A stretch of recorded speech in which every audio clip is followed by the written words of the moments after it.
अम्मी जान कहती थी कोई धंधा छोटा नहीं होता और धंधे से बड़ा कोई धर्म नहीं होता।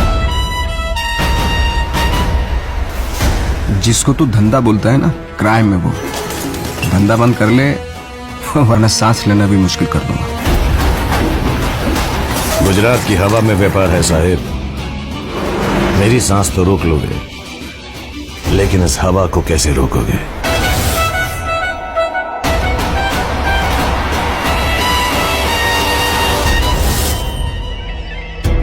जो धंधे के लिए सही वो सही, जो धंधे के लिए गलत वो गलत। इससे ज्यादा कभी सोचा नहीं।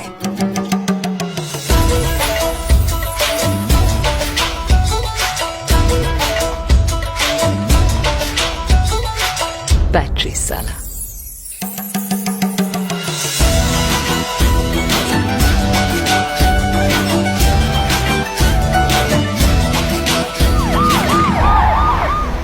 ज्यादा ऊंचा मत उड़, कट जाएगा। अगर कटने का डर होता ना तो पतंग नहीं चढ़ाता, फिरकी पकड़ता।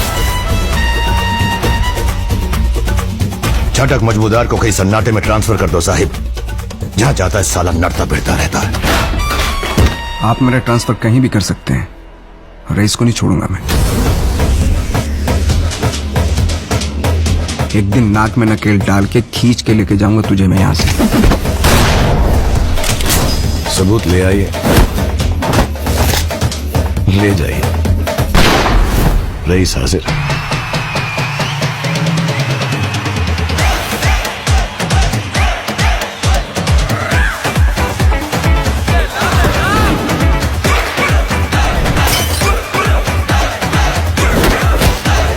बनिएगा दिमाग, मियां भाई की ले रही।